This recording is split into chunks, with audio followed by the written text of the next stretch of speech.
বলার মতো সুস্থতা অর্জন করেছেন, ইনশাআল্লাহ বাসায় রেস্টে যাবেন। আমরা এখন আমাদের সম্মানিত আমির জামাতকে প্রেসের উদ্দেশ্যে ওনার স্বাস্থ্যগত অবস্থা একটু নিজেই ব্রিফ করার জন্য অনুরোধ করছি। আমির জামাত ডক্টর শফিকুর রহমান। আসসালামু আলাইকুম ওয়া রাহমাতুল্লাহ। আপনারা কেমন আছেন সবাই? আপনি কেমন আছেন? আলহামদুলিল্লাহ, আমি অনেক ভালো আপনাদের দোয়ায়। শুধু খারাপ লাগে যে এত বড় একটা আয়োজনে আপনারা সারাদিন ধরে ছিলেন। আমি জাতির জন্য আমার মনের কথাগুলো স্বাভাবিকভাবে তুলে ধরতে পারিনি, এটা আল্লাহর ইচ্ছা।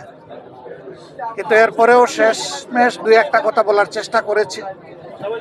আগামীতে ইনশাল্লাহ আরো সুযোগ আসবে, আরো কথা বলা যাবে ইনশাআল্লাহ। আপনাদের মাধ্যমে দেশে বিদেশে যারা আমার এই সাময়িক অবস্থা দেখে কষ্ট পেয়েছেন, সহানুভূতি প্রকাশ করেছেন, দোয়া করেছেন, তাদের সকলকে সালাম জানাই এবং কৃতজ্ঞতা জানাই। শুধু দোয়া করবেন যতদিন বেঁচে থাকি আল্লাহ তাআলা যেন মানুষের কল্যাণের জন্যই আমাকে বাঁচাইয়া রাখেন, আমিন।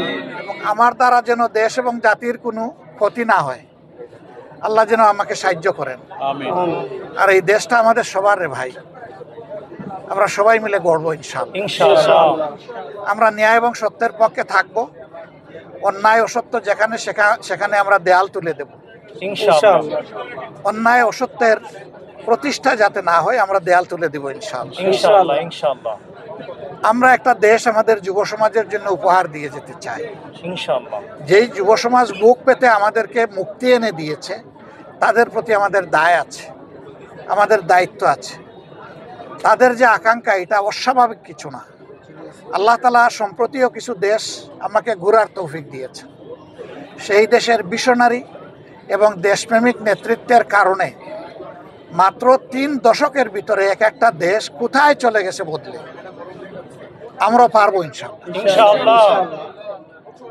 সবাই আমাদেরকে একটা কথাই বলেছে, তোমরা যদি শুধু দুর্নীতিটা দমন করতে পারো তোমাদের দেশ আমাদের চেয়ে আরো সুন্দর হয়ে যাবে। ইনশাআল্লাহ। কারণ তোমাদের মানুষগুলো আমাদের দেশে যারা সার্ভিস দেয়, তাদের সার্ভিসের উপর ভিত্তি করে এই সমাজ যদি আগাইতে পারে তাহলে তোমাদের দেশ কোনো আগাবে না। আমরা এই জন্যে আজকে বলেছি, কতটুকু বুঝাইতে পেরেছি আমি জানি না, কতটুকু স্পষ্ট হয়েছে আমি জানি না, যে ফেসিবাদ বিদায় নিয়েছে একটা লড়াইয়ের মধ্যে, আর একটা লড়াইয়ের মাধ্যমে ইনশাল্লাহ দুর্নীতিকে এই দেশ থেকে বিদায় করতে হবে। ইনশাআল্লাহ। এটা সকল দলের জন্য প্রয়োজন, প্রত্যেকটি নাগরিকের জন্য প্রয়োজন। এই দুর্নীতি সমাজ থেকে নির্মূল না হওয়া পর্যন্ত নাগরিক জীবনে কোনো ধরনের কোনো নিরাপত্তা আসার কোনো সম্ভাবনা নেই। আল্লাহ তাআলা যেন এই কাজটাও আমাদেরকে করার তৌফিক দেন। আমিন।